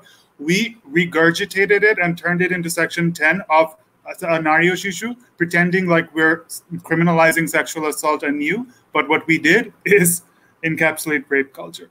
Again. One question. When did the Nari Shishu come out, that law? 2000. The current version came in 2000. The one this is part of the, okay. Okay, so this is, well, very new. And what do you think we could do to actually take that attitude and try and mitigate it and counter it in our daily life, so that the legal system changes when people start to push for it? How can people push for it in their daily lives and say, this is not okay? This language is not okay. This is victimization of women. This sort of character assassination for everything is not okay. Nobody deserves to be violated, no matter who they are. I think we can introduce a course that specifically focuses on developing anti-sexist behavior in law schools, because that may actually create a generation of future lawyers, judges, who will have at least gone through a course which tells them what is sexist and isn't, in case society failed to do so. And then, of course, we can have trainings with judges to kind of sit down with some of the very disturbing body of jurisprudence that we've developed, because we're talking so much about legal reform. And what I want to focus, the focus of legal, like the Rape Law Reform Coalition or Rape Law Reform Now campaign, isn't just legislation, because it's much easier to reform legislation.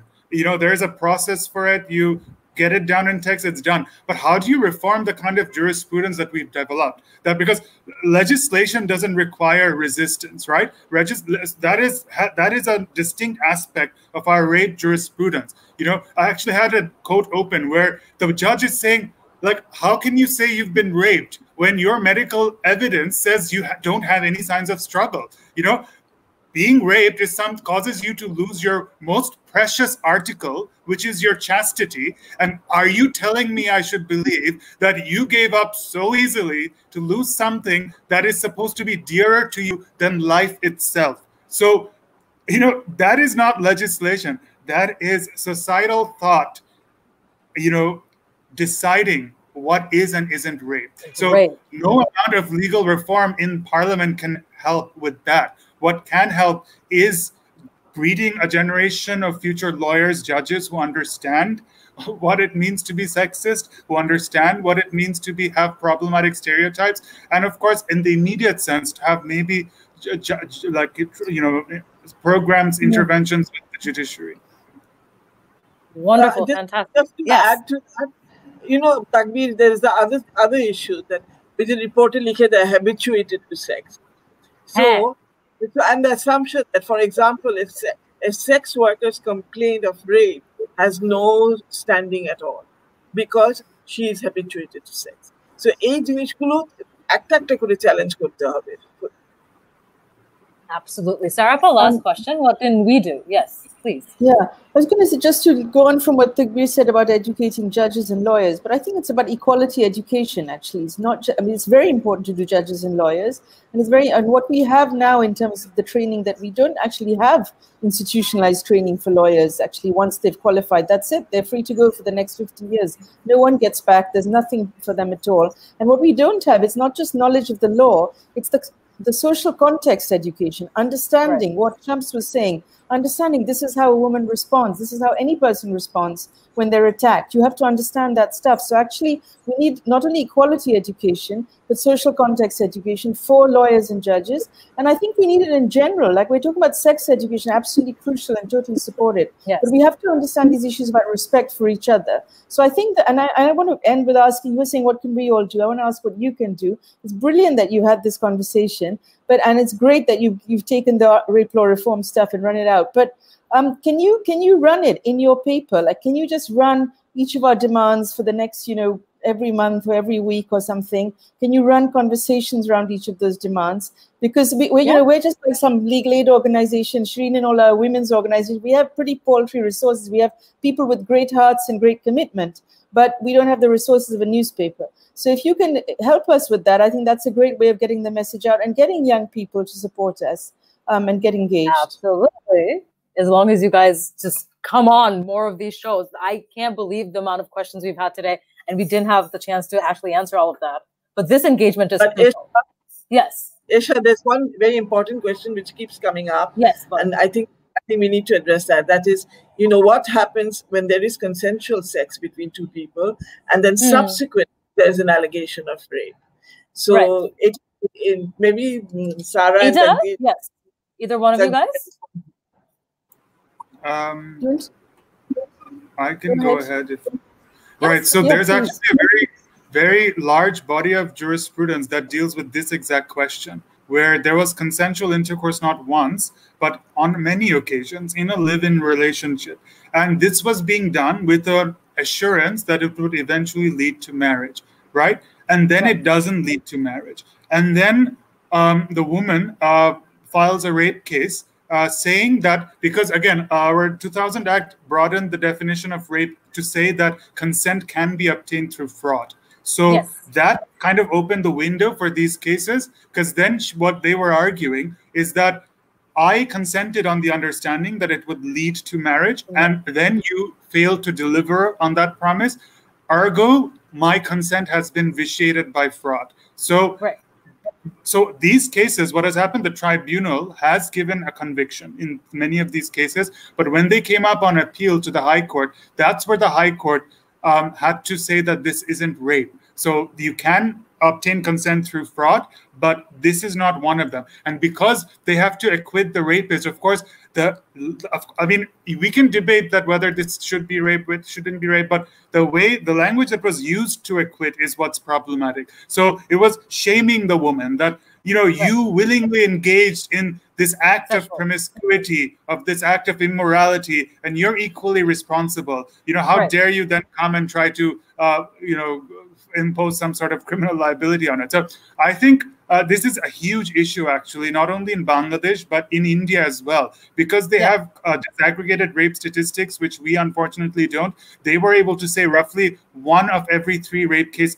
falls into this category. So I think that's a discussion we need to have, that is this wrong? If this is wrong, should it be an offense? If it is an offense, should it be an offense of rape? And you have to understand that judges may well have thought that this is wrong, but saying that this is wrong and saying this is rape means you sentence that man to life imprisonment. So we did actually have a judge come to our conference and say that I realize this is wrong and I want to give punishment, but the only punishment I can give is life imprisonment, and sentencing a young man to life imprisonment for this crime would also be wrong. So my hands were tied. I wanted to give punishment, but law tied my hands with only one punishment. So this goes back to the point of how severity of punishment means only the most severe forms of offenses will get recognized. Exactly. And this needs to be addressed, because you don't want to have just death sentences or just life sentences, because this is exactly what happens. The cases aren't prosecuted. That's the end result of it, is that the cases aren't prosecuted. So, but we're at the end of our discussion today, and this was extremely enlightening, and I can't thank you all enough for being here. Thank you, Zafar Bhai. Thank you, Taqbir, so much. Thank you, Sara Hossain, for making it on time. Thank you, Shireen Huq. Thank you, Shams. That was very, very interesting today. Thank you. Thank you for having us. Yeah, thanks a lot. And keep doing them. One of your questions is saying, do this once a month. Yes. Yes. We'll try. Yes. It's very nice having you. A lot of discussions that will take place. Yeah. Actually, it's important to continue it, because these things happen when there's a hyped moment and then they go away again, you know. So I think it's important to just persist, otherwise we won't get the change. Well, let's hope that we do this time, actually. Yeah. Well, let's hope. Well, thank you, everyone, for coming. Thank you.